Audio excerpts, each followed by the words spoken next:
دولت بہت ساری تھی لیکن بچے چھوٹے چھوٹے تھے. اس نے تھیلے کے اندر سونا ڈالا کہ یہ کسی کے سپرد کر جاؤں کہ میرے بچے بڑے ہوں تو ان کو دے دے. سوچا غریب کو دیا تو وہ سنبھال نہیں سکے گا، بچوں کو دیا تو وہ ضائع کر دیں گے. ایک دوست تھا اس کا امیر ترین، اس کو کہا کہ میاں یہ سونا اور تھیلا ہے، ساتھ وصیت نامہ لکھا، جب میرے بچے بڑے جوان ہو جائیں، بالغ ہو جائیں تو جو تیرا جی چاہے ان بچوں کو دے دینا. یہ اس نے وصیت کی اور وہ سب کچھ اس کے سپرد کیا. بچے جوان ہوئے، اس نے لوگوں کو بلایا، بچوں کو بلایا، سونا تھیلا سب کچھ سامنے رکھا، وصیت نامہ پڑھا. ان کے باپ نے جب مرتے ہوئے مجھے یہ سونا تھیلے میں ڈال کر دیا تو ساتھ یہ وصیت نامہ لکھ کر دیا کہ جب میرے بچے جوان ہوں گے جو تیرا جی چاہے بچوں کو دے دے. تو اس نے سونا اپنے پاس رکھ لیا اور خالی تھیلا بچوں کو دے دیا. اب سارے کہیں ظلم ہوا ہے، یتیموں کے ساتھ ظلم ہوا ہے، لیکن کریں کیا کہ وصیت نامہ ہی ایسا تھا، نہ عدالتی چارہ جوئی ہو سکتی ہے، نہ اس کو کہا جا سکتا ہے. سارے کہیں ظلم ہوا. علماء سے پوچھا، کہا ظلم ہوا، لیکن کیا کہا جا سکتا ہے؟ وصیت نامہ کے اندر بات ہی ایسی تھی کہ اس نے زیادتی کی ہے اور سب کچھ خود رکھ لیا. امام اعظم امام ابو حنیفہ سراج الامہ امام الائمہ، آپ کی خدمت میں لوگ حاضر ہوئے کہ یوں یتیموں کے ساتھ یہاں زیادتی ہوئی، لیکن وصیت نامے کی عبارت اس طرح کی تھی، اس لیے کوئی بول بھی نہیں سکتا. آپ کو ارشاد فرمائیں. کہا دوبارہ سب لوگوں کو جمع کر لو، اسے بھی بلا لو، بچوں کو بھی بلا لو. بلا لیا گیا. کہا میاں وصیت نامہ پڑھو. وصیت نامہ پڑھا گیا کہ یہ سونا ہے، تھیلے میں ڈال کے تجھے دے رہا ہوں، جب میرے بچے جوان ہو جائیں گے جو تیرا جی چاہے وہ بچوں کو دے دینا. آپ نے فرمایا پھر پڑھو. اس نے پھر پڑھا.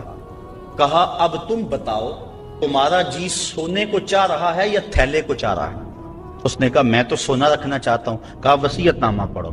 وصیت میں ہے جب بچے جوان ہوں گے جو تیرا جی چاہے وہ بچوں کو دے دے. اب تیرا جی تو سونے کو چاہ رہا ہے اور وصیت میں لکھا بھی یہ ہے کہ جو تیرا جی چاہے وہ بچوں کو دے دے، لہٰذا سونا دینا، بچوں کو تھیلا رکھ خود. تو امام اعظم نے اس طرح ان یتیموں مدد فرمائی تو کہا لن تنالوا البر حتی تنفقوا مما تحبون، تم اتنی دیر تک نیکی کی حقیقت کو نہیں پہنچ سکتے جب تک اس کو تم اللہ کی راہ میں خیرات نہ کرو جس کو تم خود پسند کرو. اللہ مما تحبون، تو انسان اس کو راہ خدا میں خیرات کرے جس کو خود پسند کرتا ہے. اور آگے فرمایا وَعَلَمُوا، اور جان لو ان اللہ غنی حمید، اللہ غنی بھی ہے اور سراہا ہوا بھی ہے. اسے تمہارے مالوں کی ضرورت نہیں ہے، وہ ان غریبوں کو خود بھی تو دے سکتا تھا نا.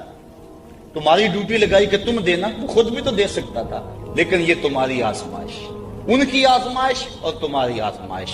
اب دیکھتے ہیں کون اپنی آزمائش میں پورا نکلتا ہے. الشیطان یعدکم الفقر ویامرکم بالفحشاء، شیطان تمہیں اندیشہ دلاتا ہے محتاجی کا. اگر تم نے اللہ کی راہ میں دیا تو تم محتاج ہو جاؤ گے، تمہارے پاس اتنی دولت نکل جائے گی. وَيَأْمُرُكُمْ بِالْفَحْشَاءِ، اور تمہیں بے حیائی کا حکم دیتا ہے. بے حیائی سے یہاں مراد علماء تفسیر فرماتے ہیں بخل ہے، کنجوسی ہے. اور کنجوسی کو بے حیائی اس لیے کہا گیا کہ اس سے بڑی کیا بے حیائی ہوگی کہ غریب نانے شبینہ کو ترستا ہو اور امیر دولت کو سنبھال کے بیٹھ جائے. یہ بے حیائی نہیں ہے تو اور کیا ہے. امام غازی تفسیر کبیر کے اندر اسی آیت کریمہ کے تحت 5-6 چیزیں بیان فرمائی کہ صدقہ کب چھپا کے دینا چاہیے اور کب ظاہر دینا چاہیے. گفتگو وہ لمبی ہے، میں ایک بات عرض کر کے اجازت چاہوں گا اور بات آگے بڑھاؤں گا. 2 طرح سے جو ہے وہ صدقہ دیا جاتا ہے، ظاہر اور پوشیدہ. اور اس میں اگر کسی شخص کو آپ دے رہے ہیں، کسی ذات کو دے رہے ہیں، تو پھر اس وقت مستحب اور بہتر یہ ہے کہ آپ چھپا کے دیں. کسی کی مدد ذاتی طور پہ کر رہے ہیں، غریب ہے، بیوہ ہے، یتیم ہے، تو پھر اس کی غربت کا اشتہار نہ لگائیں، پھر بہتر ہے کہ چھپ کے دیں.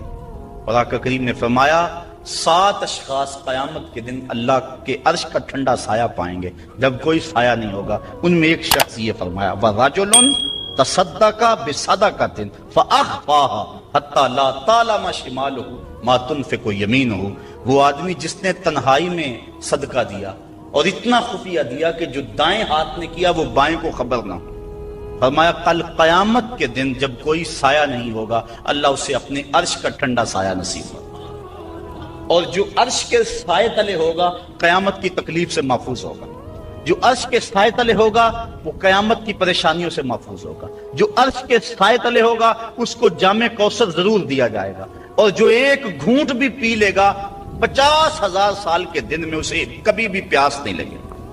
تو جس نے اپنے صدقے کو خفیہ دیا، دائیں نے دیا بائیں کو خبر نہ ہو، اللہ اکبر۔ بلکہ علماء اس کی تشریح میں لکھتے ہیں کہ جس کو صدقہ دیا جا رہا ہے بہتر ہے کہ اس کو بھی خبر نہ ہو، اس انداز سے اس کے گھر میں پھینکاؤ کہ اسے بھی پتہ نہ ہو کہ میرے اوپر کون مہربانی کر گیا۔ اللہ اکبر۔ اگر ایسا ہو تو یہ انتہائی خفیہ حالت ہے۔ اللہ اکبر اللہ اکبر۔ تو کہا کہ اگر تم صدقہ خفیہ دو تو وہ بھی تمہارے لیے بہتر ہے، اور اگر تم ظاہر دو تو ظاہر دینا کس وقت مستحب ہے، جس میں کسی شخص کی ذات کا معاملہ نہ ہو۔ مثال کے طور پہ مسجد کے لیے فنڈ مانگا جا رہا ہے، دارالعلوم کے لیے مانگا جا رہا ہے، کسی ہاسپٹل کے لیے مانگا جا رہا ہے، کسی اور رفاہی کام کے لیے مانگا جا رہا ہے، لہٰذا وہاں آپ اس نیت سے کہ اگر میں اٹھ کے اعلان کروں گا تو میرے دیکھا دیکھی کئی اعلان کریں گے، لہٰذا مدد ہو جائے گی۔ تو آقا کریم نے ایک مرتبہ جہاد کے لیے فنڈ مانگا تو ایک صحابی نے جلدی سے آغاز کر دیا، اس کو دیکھنے سے باقی بھی اٹھ کھڑے ہوئے۔ تو آقا کریم نے اس وقت فرمایا تھا من سنہ فی الاسلام میں سنتن حسنتن فلہ اجرہا، جس نے اسلام میں ایسے اچھے طریقے کو رائج کیا اللہ تعالیٰ اس کو اس کا اجر عطا فرمائے گا، اور اس کے دیکھا دیکھی جس نے اس کام کو کیا اللہ اس کا اجر بھی سے عطا فرمائے گا۔ تو اس نیت سے اگر ظاہر کر لیا جائے تو وہ زیادہ فضیلت والا ہے۔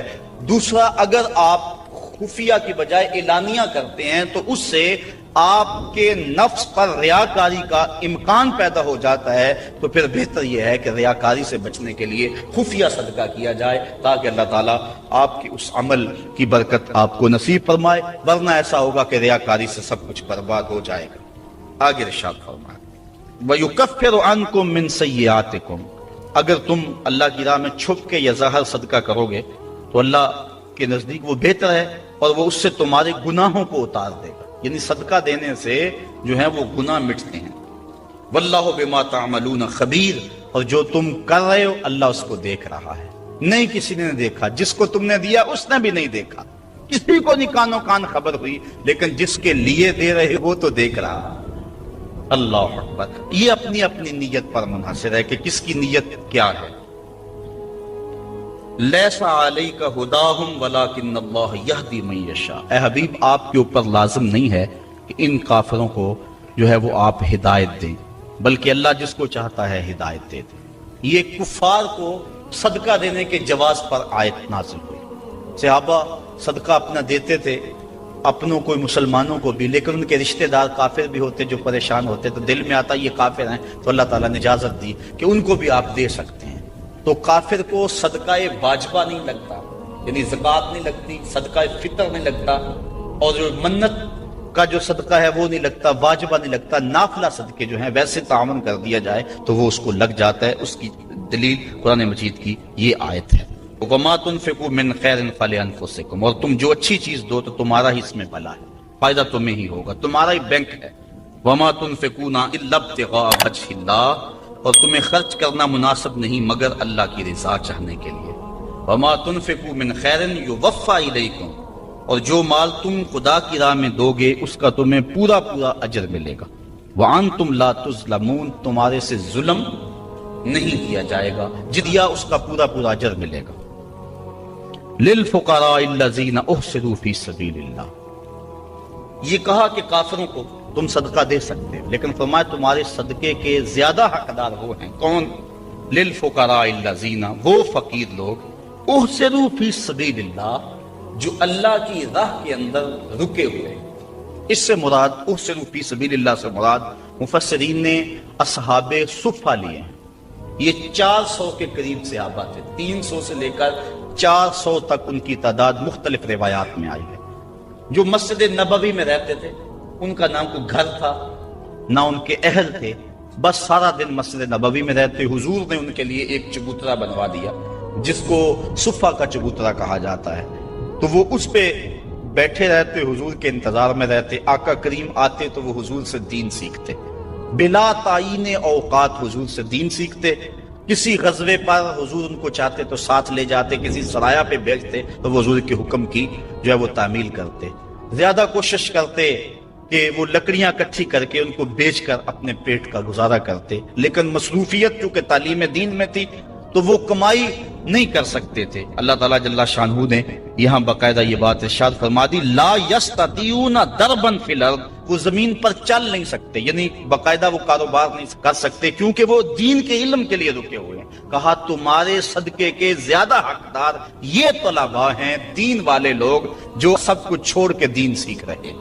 یحسبہم الجاہل اغنیاء من التعفف، سوال نہ کرنے کی وجہ سے اس کو ناواقف آدمی سمجھتے ہیں یہ تو بڑے ٹھیک ٹھاک ہیں، یہ تو غنی ہیں، کیونکہ ہر بندہ اندر نہیں جھانک سکتا۔ وہ کیا کسی نے کہا تھا نا، ہستی پلکوں کے نیچے غم بھی پلتے ہیں، ہستی پلکوں کے نیچے غم بھی پلتے ہیں، مگر کون دیکھتا ہے اتنی گہرائی میں۔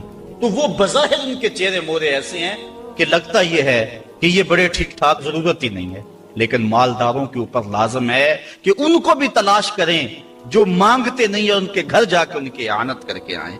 اللہ نے اپنے محبوب سے مخاطب کر کے کہا تعرفہم بسیماہم، محبوب تو ان کی پیشانیوں سے پہچان لیتا، لوگ نہ جانے تجھے تو پتہ ہے۔ حضرت ابو ہریرہ رضی اللہ تعالیٰ عنہ باہر آ کے بیٹھ گئے، کہتے مجھے بھوک بڑی لگی ہوئی تھی اور اتنی بھوک کہ گزارا نہیں ہو رہا تھا، بیٹھا نہیں جا رہا تھا۔ میں نے کہا کوئی آدمی گزرتا میرے چہرے کو دیکھ کے پہچان لے گا۔ پھر ایک صحابی آئے، میں نے ان سے ایک مسئلہ پوچھا، وہ مسئلہ بتا کے چلے گئے۔ دوسرے آئے، میں نے قرآن کی آیت کے بارے میں پوچھا، وہ بتا کے چلے گئے۔ پھر دل و قلب و نگاہ کے مرشد اولین آ گئے۔ میں نے حضور سے مسئلہ پوچھا، حضور نے کہا ابو ہریرہ بھوک لگی ہوئی ہے؟ میں نے کہا ہاں حضور بھوک لگی ہے۔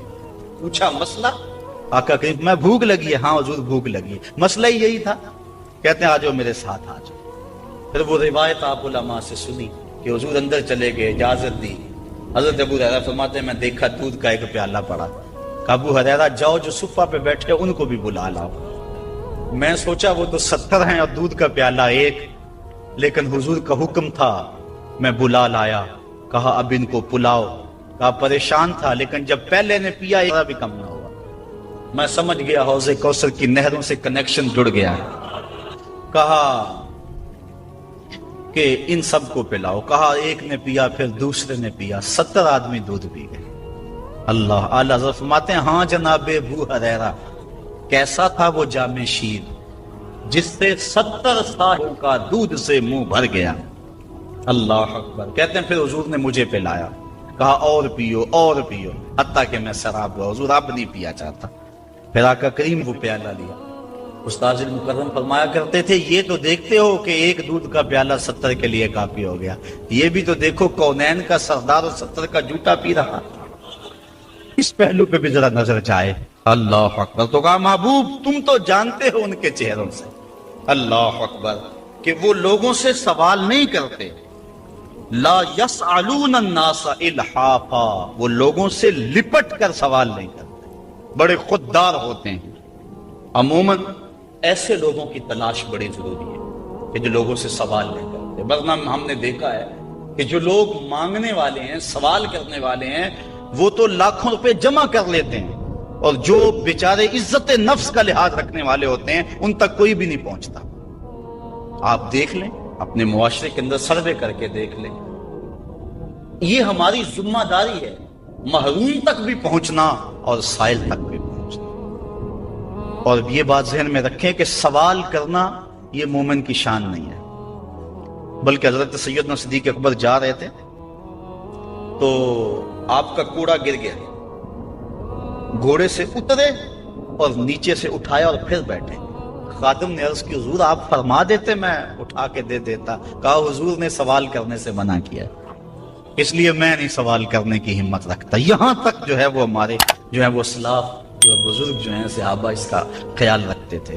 کچھ اعمال ایسے ہیں کہ ان کا سلسلہ ختم ہی نہیں ہوتا، ان میں سے ایک صدقہ جاریہ ہے، اور ایک حدیث میں اس صدقہ جاریہ کی تفصیل موجود ہے، جیسے کسی نے مسجد بنائی، کسی نے نہر کھدوائی، کسی نے کنواں کھدوا دیا، کسی نے قرآن مجید کو لوگوں تک پہنچا دیا، علم کی نشر و توبیع کی، تو یہ وہ اعمال ہیں جو صدقہ جاریہ کی صورت میں ہیں اور یہ ختم نہیں ہوتے. مجھے اور آپ کو صدقہ کی مختلف صورتیں وہ اختیار کرنی چاہیے. کھانا کھلانا بھی صدقہ ہے، لباس پہنانا بھی صدقہ ہے، حتیٰ کہ جو کمائی کر کے تم بیوی کے منہ میں رکھتے ہو وہ بھی صدقہ ہے، اپنے بچوں پر جو خرچ کرتے ہو وہ بھی صدقہ ہے. تم نے کھیتی لگائی اور چڑیاں آ کر کے دانے چگ گئیں، اللہ وہ بھی صدقے کے کھاتے میں لکھتا ہے. اللہ اکبر. تو صدقے کا بہت وسیع مفہوم ہے، کچھ دینے کے لیے نہیں ہے. کلمۃ الطیبہ، اچھی بات کر دینا، یہ بھی صدقہ ہے. راستے میں پڑی ہوئی چیز کو اٹھا دینا، اس کو بھی کہا چھوٹی نیکی نہ سمجھنا. تو مختلف صدقے کی صورتیں ہیں اور سب ہمیں ادا کرنی چاہیے. لیکن ایک بہترین شکل صدقے کی صدقہ جاریہ ہے، اور وہ مسجد بنا دینا، وہ دارالعلوم بنا دینا، وہ نہر کھدوا دینا، وہ جو ہے وہ کنواں کھدوا دینا حدیث میں آتا ہے. جس طرح وہ آیت کریمہ نازل ہوئی، لن تنالوا البر حتى تنفقوا مما تحبون، تو بیر ہا لے کر کے صحابی اس کا معاملہ لے کر آگے، حضور مجھے سب سے زیادہ محبوب یہی کنواں ہے، تو میں یہی اللہ کی راہ میں پیش کروں. اللہ اکبر. تو وہ صدقہ جاریہ کی شکل ہے. دور موجود کے اندر جن علاقوں میں پانی نہیں ہے، RO پلانٹ وہاں لگا دینا، یہ کنواں کھدوانے کا دور موجود کے اندر ایک منظم طریقہ ہے. بلکہ ہمیں نیت کرنی چاہیے. میں تو پچھلے دن کہیں تھا تو تقریباً اہل خیر بیٹھے تھے، تو میں نے کہا تھا کہ آپ کو بھی کہتا ہوں، اور میں خود بھی اس کی نیت کی ہے، اور انشاءاللہ اللہ نے توفیق دی تو ہوگا بھی، کہ ہر شخص ہم میں سے ارادہ کرے. جس کے پاس مال ہے وہ تو کرے ہی کرے، جس کے پاس مال نہیں ہے وہ بھی کرے، اللہ اس کو مال دے گا. ہر شخص ارادہ کرے کہ میں زندگی میں کم از کم ایک مسجد تو بنواؤں گا، میں زندگی میں ایک جامعہ تو بنواؤں گا. تو یہ اگر ہم نیت کر لیں تو نیت المومن خیر من عملہ، تو اس کا ثواب آج سے ہی شروع ہو جائے گا. نیت وہ والی نہیں ہے کہ جب مال ہو تو پھر نیت ٹوٹ جائے. کچھ نیتیں ایسی ہوتی ہیں بندہ پہلے نیت کرتا ہے جب مال نہیں ہوتا. ایک واقعہ مشہور ہے کہ ایک آدمی چڑھا اس کے اوپر کھجور کے اوپر توڑنے کے لیے، تو وہاں ایک سانپ بیٹھا ہوا تھا. تو اسے نہیں پتا تھا، جب خوشے کو ہاتھ ڈالنے لگا تو ایک خوفناک سانپ دیکھا تو ڈر گیا اور فوری نیچے سرکنے لگا اور کہا اللہ اگر اس سانپ کے قہر سے تو مجھے بچا لے تو تیری راہ میں اونٹ خیرات کروں گا. اور نیچے سرکنا شروع کیا. 10 15 20 فٹ نیچے ہو گیا، لیکن وہ ابھی بھی اس کی طرف غسیلی نظروں سے دیکھ رہا تھا. لیکن کچھ تھوڑا سا محفوظ ہو گیا. کہا مالک اگر تو مجھے اس سے بچا لے تو تیری راہ میں اونٹ خیرات کروں. یوں اترتے اترتے نصف تک آ گیا اور سانپ کا خطرہ بھی ٹلا نہیں ہے. تو کہنے لگا اللہ اگر تو مجھے اس سانپ سے بچا لے تو تیری راہ میں بکری خیرات کروں. پھر زمین کے تھوڑا سا قریب آ گیا اور کہنے لگا اللہ تو اگر اس سانپ سے مجھے بچا لے تو مرغی دوں گا. اور پھر چھلانگ لگاتے ہوئے کہا مالک میرے گھر میں ایک انڈا پڑا ہے وہی تیری راہ میں جا کے خیرات کر دوں گا. تو اونٹ سے چلا اور معاملہ انڈے تک پہنچا. یہ صادق النیہ نہیں ہے. اللہ کے محبوب علیہ السلام نے حضرت ابو کبشہ الانماری سے ایک روایت ہے، اس میں فرمایا لوگ 4 طرح کے، ان میں سے دوسری قسم کے لوگوں کا ذکر فرمایا وَرَجُلٌ رَزَقَهُ اللَّهُ عِلْمًا وَلَمْ يَرْزُقْهُ مَالًا. وہ شخص جس کے پاس مال نہیں ہے لیکن اللہ اس کو شعور دیا ہے، فہم دیا ہے، علم دیا ہے. آگے لفظ ہے فَهُوَ صَادِقُ النِّيَّةِ، لیکن وہ نیت کا بھی سچا ہے. وہ کہتا ہے کہ اگر میرے پاس مال ہوتا لَعَمِلْتُ بِعَمَلِ فُلَانٍ، تو جو مالدار لوگ اللہ کی راہ میں خرچ کر رہے ہیں میں بھی ایسے ہی کرتا. اور وہ ایسے اوپر سے نہیں کہہ رہا جب مال آ جائے تو پھر جائے. فرمایا وَهُوَ صَادِقُ النِّيَّةِ، وہ نیت کا سچا ہے. اگر مال آتا تو کرتا. آقا کریم نے فرمایا کہ کل قیامت کے دن اس نے کیا کچھ نہیں ہے لیکن جب اعمال تولیں گے تو یہ بھی اس سخی کے ساتھ ہی کھڑا ہوگا، یہ بھی افضل المنازل. تو نیت کر لینی چاہیے کہ صالح اعمال بجا لائیں، صدقہ کریں، اور صدقہ جاریہ میں مجھے آپ کو سچے دل سے اگر اللہ نصیب کر دے تو پھر یہ کوئی مشکل نہیں ہے. اور یہ سب کچھ یہاں رہ جانا ہے، اور وہ تو ہمارا کفن بھی میلا نہیں ہوتا کہ سب کچھ بانٹ لیا جاتا ہے. میاں صاحب بولے جاندی واری ڈرونا بنے ہوتے ہاتھ نہ لاندے ڈر دے جنہ لئی تو پاپ کمایا جی کتھے